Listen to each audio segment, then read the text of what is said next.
नमस्कार, आप देख रहे हैं शाही न्यूज 24। बस्ती जिले के जन जन के युवा के ये चेहरा हर व्यक्ति के पहचान में आने वाले श्री चंद्रमणि सुदामा जी हमारे शाही न्यूज 24 स्टूडियो में आए हुए हैं। आपका बहुत बहुत धन्यवाद। और मैं आपसे यह जानना चाहता हूं कि बस्ती में आए दिन जो अपराध हो रहे हैं, इस विषय पे आप अपने मुखारबिन से कुछ कहिए। बस्ती ही नहीं कहिए कि पूरा सूबा अपराध प्रदेश बन चुका है। जिस उत्तर प्रदेश को उत्तम प्रदेश बनाने की बात चल रही थी, वह उत्तर प्रदेश आज अपराध प्रदेश बन गया है। राम राज्य का केवल चर्चा किया जाता है, चारों तरफ रावण और कंस के तरीके से अत्याचार अनाचार व्याप्त है, कहीं पर कोई अंकुश नहीं है। सरकार के जीरो टॉलरेंस का दावा पूर्णतया विफल है।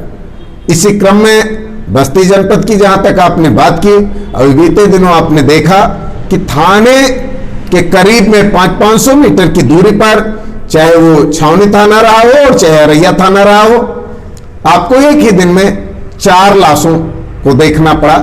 इसके पूर्व भी बस्ती जनपद में अनेकानेक घटनाएं घट चुकी हैं। सबसे बड़ी चीज तो ये कि क्यों हर एक घटना को अलग अलग आईने से देखा जाता है। जी। जब कबीर हत्याकांड होता है, जब गंबज हत्याकांड होता है, तो जिले के आला अधिकारी बदल दिए जाते हैं। और जब इस तरीके की घटनाएं होती हैं तो कहीं पर कोई कार्रवाई नहीं होती। निश्चित तौर पर अधिकारी बदलने के हम पक्षधर नहीं हैं, केवल इस विषय को इसलिए रख रहे हैं कि अधिकारी बदलने से, सत्ता बदलने से व्यवस्था नहीं बदलेगी, बल्कि व्यवस्था बदलने से राम राज्य आएगा, जनता को न्याय मिलेगा। किंतु खेद का विषय है कि चाहे शिक्षा हो, चिकित्सा हो, कृषि हो, कानून व्यवस्था हो, हर मुद्दे पर चाहे सूबे की सरकार हो, चाहे जिला प्रशासन हो, वो फेल है। आपके सीएससी हरिया के तहत चलने वाले तीन पीएससी बेलभरिया, इंदौली और काशीपुर, मैंने कई बार जिले के आला अधिकारी सहित जिला अधिकारी को अवगत कराया कि चिकित्सक भी चल रहे हैं। आज भी काशीपुर के चिकित्सक, जबकि पूरे सूबे में संबद्धता को कैंसिल करने का आदेश आ चुका है, लेकिन काशीपुर में तैनात चिकित्सक नंदलाल यादव सीएससी हरैया में ओपीडी करने का काम करते हैं। अभी आज स्वास्थ्य मंत्री ने सीएससी हरैया और पीएससी काशीपुर का दौरा किया, जबकि कल जिला अधिकारी महोदय ने स्वयं दौरा किया था। क्या इस बात का जांच नहीं होना था कि पीएससी पर चिकित्सक क्यों नहीं बैठते हैं? इतना ही नहीं, पीएससी काशीपुर में तो डिलीवरी रूम बंद है, उसमें कबाड़ रखा हुआ है। जिस डिलीवरी रूम को संचालित करना चाहिए, जनता को अपने नजदीक सुविधा मिलनी चाहिए, यहां तक कि एनएम सेंटर पर डिलीवरी का काम कराया जाता है, किंतु पीएससी पर डिलीवरी का काम बंद है। ठीक इसी तरीके से शिक्षा के क्षेत्र में आ जाइए तो 2014 से बस्ती जनपद में मान्यता की फाइलें लंबित हैं, जो कि सीधा इशारा करती हैं कि कहीं न कहीं सुविधा शुल्क के अभाव में फाइलों को लंबित रखा गया है। अन्यथा जब हर 3 महीने के अंदर बैठक करके मान्यता देने का प्राविधान है, तो ऐसा कौन सा कारण है कि मेरे दर्जनों बार ज्ञापन देने के बाद, अधिकारियों के संज्ञान में बात रखने के बाद 2014 की मान्यता की फाइलें लंबित हैं, जबकि बीच में एक बार कहा गया कि मान्यता प्रत्यावेदन शुल्क बढ़ गया है। इस पर मैंने कहा था कि जो लोग फाइल जमा कर चुके हैं, प्रत्यावेदन शुल्क उन पर इशू नहीं होता। ये जिस डेट से प्रत्यावेदन शुल्क बढ़ा है, उसके बाद जमा फाइलों पर इशू होता है। फिर भी मैंने इस संदर्भ में उत्तर प्रदेश के शिक्षा मंत्री से संपर्क स्थापित कर और इस विषय को उठाने का काम किया। उन्होंने 25,000 रुपए से बढ़ा करके 1.5 लाख रुपए किए गए मान्यता प्रत्यावेदन शुल्क को, हमारे मांग पर मैं उनको धन्यवाद देना चाहूंगा कि घटा करके पुनः 25,000 रुपया कर दिया। लेकिन हमारे जिले के अधिकारी अपना शुल्क न मिलने के अभाव में आज भी उन फाइलों को लंबित रखे हुए हैं। कृषि क्षेत्र में आ जाइए, जिस तरीके से आज भी हमारी छावनी का शहीद स्मारक द्वार इस बात का प्रमाण है कि हरिधाम हरैया चाहे भगवान राम का प्राकट्य रहा हो, चाहे पांडवों का विश्राम स्थल रहा हो, मखभूम और पंडुल घाट के नाम से जाना जाता है। ठीक उसी तरीके से आजादी की लड़ाई में शहीद द्वार छावनी बताता है कि क्रांति में भी हरैया का अपना विशेष योगदान रहा और यहाँ के लोग देश की आजादी में कहीं पीछे नहीं रहे, चाहे वो प्रजा रहे हो चाहे राजा रहे हो, क्योंकि यहाँ के राजा जालिम सिंह और उनकी पत्नी तलाश कुंवर की भी देश की आजादी की लड़ाई में योगदान को नकारा नहीं जा सकता। किंतु उस हरधाम हरैया से 2017 में हमने यह विषय उठाया कि जब से जंगली सुअर हमारे क्षेत्र में बढ़े हैं, किसान आलू की खेती बंद कर चुका है। नील गायों के आतंक के चलते दलहन तिलहन मक्के के बुआई बंद हो चुकी है और अब तो छुट्टा सांड और भैंसों के चलते किसान के बची फसलें भी बर्बाद हो रही हैं। ऐसे में मैंने नारा दिया था कि सांड हमारे खा रहे खेत, कैसे हम सब पाले पेट, और मैंने तहसील से लेकर के विधानसभा तक इस आवाज को उठाने और विधानसभा को घेरने का काम किया था। उसके क्रम में गौशालाएं तो बना दी गई, लेकिन गौशाले सरकार ने बनवाई जो केवल कागजों में सिमट कर रह गई है। पहली चीज तो मैंने सांडसाले की बात की थी, गौशाले की नहीं की थी। लेकिन चलिए गौशाला बनाया गया तो गौशालाएं आज भी या तो गौवंशज विहीन है या तो संसाधन विहीन है। जिला अधिकारी बस्ती को मैंने इस बात से भी कई बार अवगत कराया कि जोगापुर का गौशाला गौवंशज विहीन है तो रमना तौफीक का गौशाला संसाधन विहीन है। ऐसे में गौवंशज आज भी किसान की ही फसल को बर्बाद करने का काम कर रहे हैं, जबकि मैंने ज्ञापन देते समय इन गौवंशजों को लेकर के व्यापक समस्या निवारण का उपाय भी रखा था। मैंने कहा था कि इसके लिए किसान को जागरूक किया जाए, ब्लॉक स्तर न्याय पंचायत स्तर पर सांडशाला का निर्माण करते हुए किसान को बताया जाए कि आपकी फसल सुरक्षित संरक्षित रहे, इसके लिए आप अपने अरार मटर की कूटी, गन्ने की पत्ती, धान की पराली दान कर दे तो उससे गौशाले में चारे की व्यवस्था की जा सकती है। लेकिन खेत का विषय है कि पराली के नाम पर किसान का उत्पीड़न होगा, मास्क के नाम पर, हेलमेट के नाम पर आम जनता का उत्पीड़न होगा, पन्नी के नाम पर छोटे व्यापारी का उत्पीड़न होगा।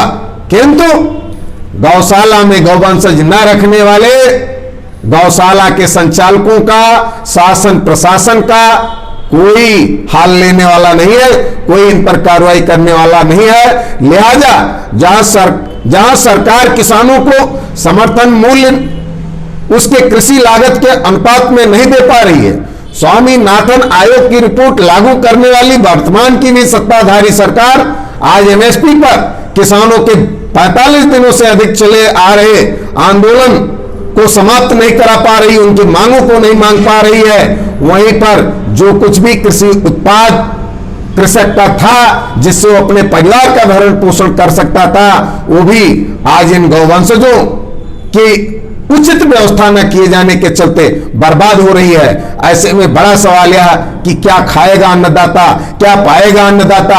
हम कह सकते हैं कि पूरा तंत्र हुआ बर्बाद, जनता कहां करे फरियाद। सत्ता पक्ष हो या विपक्ष हो, सारे लोग जब विपक्ष में होते हैं तो किसान और नौजवान की आवाज को बुलंद करते हैं, लेकिन जैसे ही ये सत्ता की कुर्सी पाते हैं ये पूंजीपतियों के हाथों में खेलने लगते हैं। इन्हें किसानों नौजवानों की परवाह राही नहीं जाती है। ऐसे में जनता की स्थिति तो वही है कि एक के बाद एक आजमाते रहे, करके नेकी बदी सबसे पाते रहे, सेज फूलों से सबका सजाते रहे, अपने पांवों में कांटे चुभाते रहे।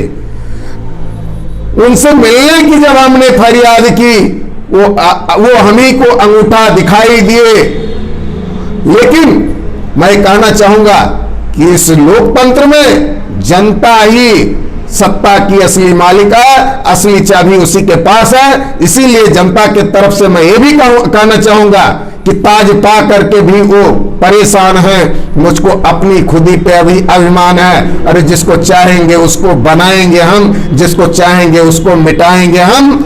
निश्चित तौर पर ये केंद्र और प्रदेश की सरकार हो, चाहे हमारे जिले के उच्चाधिकारी हो, ये मान के चले कि जनता की सेवा के लिए इनको कुर्सी मिली है। अगर इन्होंने जन समस्याओं का निवारण नहीं किया तो वो दिन दूर नहीं कि जब आप लोगों ने देखा होगा कि किस तरीके से हरियाणा में मुख्यमंत्री के मंच को जनता तोड़ देती है, मुख्यमंत्री का कार्यक्रम नहीं हो पाता है, तो फिर ऐसे स्थिति में अन्य मंत्री, विधायक और अधिकारी अपनी स्थिति सोच ले। जिस दिन जनता रियल में आक्रोशित होकर के सड़कों पे आ गई, इनकी कुर्सी हिल जाएगी और इन्हें अपने क्षमता का पता चल जाएगा। दूसरा पॉइंट एक और मैं आपसे सवाल करूंगा कि ये गांव में जो सरकार की योजना शौचालय की है वो पूर्ण ना होकर के और सार्वजनिक शौचालय, पंचायत भवन का निर्माण सरकार द्वारा कराया जा रहा है, इस विषय में आप 2 लाइन। लगातार 3 माह से सामुदायिक स्वास्थ्य केंद्रों के या चिकित्सा व्यवस्था पूरे जिले की हो, उसके मुद्दे को मैं उठाता रहा और अभी बीते संपूर्ण समाधान दिवस में जिलाधिकारी महोदय के सामने मैंने इसी विषय को उठाया कि सामुदायिक शौचालय का निर्माण CSC विक्रमजोत में हो रहा है, एकदम 3rd क्वालिटी के ईंट का प्रयोग हो रहा है। ये अधिकारी, ये मंत्री, ये मुख्यमंत्री किस बात का, चाहे प्रमुख सचिव हो, किस बात का दौरा करते हैं, किस बात की बैठक करते हैं, किस बात की हिदायत देते हैं, जब इनके मुख्यालय पर ही शौचालय की स्थिति है। तो आम जनता के बीच में बनने वाले शौचालय हों, पंचायत भवन हो या सामुदायिक शौचालय हो, उनकी स्थिति के बारे में कोई चर्चा करना ही नहीं। अभी देखिए हरैया तहसील में सार्वजनिक शौचालय बना है और समाधान दिवस लगता है तहसील में, उस दिन भी उसके ताले नहीं खुलते हैं और तमाम फरियाद लेडीज ऐसी आते हैं जिनको भारी समस्याओं का सामना करना पड़ता है। राम राज्य, जीरो टॉलरेंस हो चाहे भ्रष्टाचार समाप्ति की बात हो, सारे मुद्दे सिर्फ कागजी हैं। सिर्फ ये सोशल मीडिया की एक उपज है कि पूरे सूबे में राम राज्य है, ना तो कहीं पे कोई कानून व्यवस्था है, ना ही भ्रष्टाचार पर कोई अंकुश है, अपितु भ्रष्टाचार बढ़ गया है। जो व्यक्ति बाहर निकलता है, चाहे वो खतौनी निकलवाता हो, अमल दरामद कराता हो, लेखपाल, पटवारी, थाने, अस्पताल, कहीं पर उसे किसी भी विभाग में जाना पड़े, उसे पता चलता है कि भ्रष्टाचार बढ़ गया है। सिर्फ उसको राष्ट्रवाद और धर्मवाद के 2 चद्दरों से वर्तमान सरकार ने ढक करके रख दिया है, अपितु किसी भी समस्या का कोई निराकरण नहीं हुआ है। जनता त्रस्त है, अधिकारी मस्त हैं, सब मलाई काट रहे हैं। बहुत बहुत मेरे इस साहिल न्यूज़ 24 कार्यालय पर आप अपना जो अमूल्य समय दिए, इसके लिए मैं बहुत बहुत आभार आपका। आप सबको भी बहुत बहुत